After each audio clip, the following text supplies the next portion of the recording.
Je suis en train de changer la cage de cacahuètes.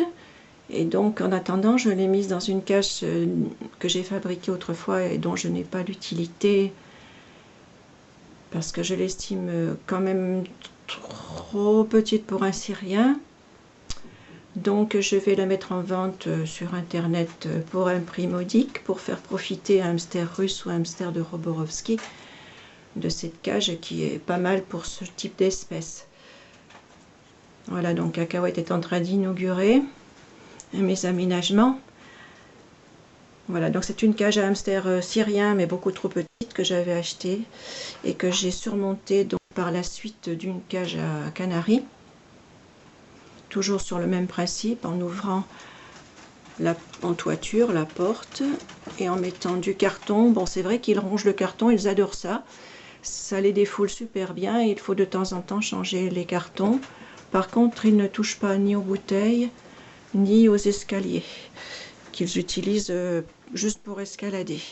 C'est plutôt les cartons plats qu'ils aiment grignoter. Voilà, donc Cacahuète est bien embêtée parce que c'est pas sa maison habituelle. Elle stresse beaucoup. Je la vendrai uniquement à des gens qui ont soit un russe, soit un Roborovski. À côté, vous avez une cage à Roborovski qui abritait chez mes voisins un hamster syrien qui devenait littéralement fou. Il avait dévoré sa roue et il devenait agressif. Donc je leur ai dit que c'était une cage tout à fait inadaptée. Je n'y mettrais même pas un Roborovski. Pour moi, ça c'est à mettre à la casse tout simplement.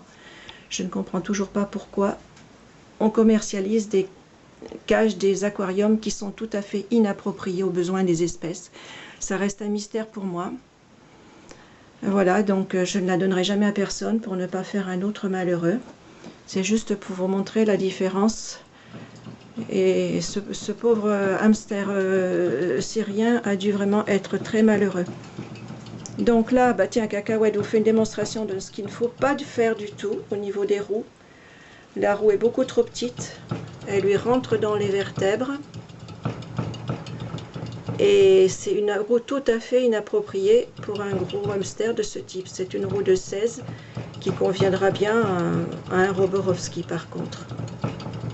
Voilà ce qu'il ne faut pas faire. Jamais, jamais acheter des roues trop petites. En fait, plus la roue est grande et plus le hamster peut faire à plat sans se faire mal au dos et plus il peut aller vite. Voilà, donc n'hésitez pas si vous avez la place à prendre des roues de 20, 25, 28. Plus c'est grand, plus ça les éclate. Voilà, donc Cacahuète commence à s'ennuyer un peu. Voilà. Elle squatte la petite cabane que j'ai fait dans une boîte de pâté pour chat. Elle est très accro des cabanes en carton. Moi, j'aime pas les cabanes en plastique. C'est triste pour moi. J'aime pas ça du tout.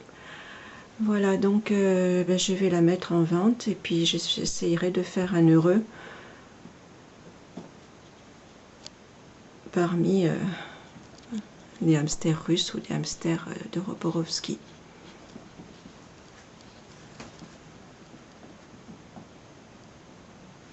Un Cacahuète.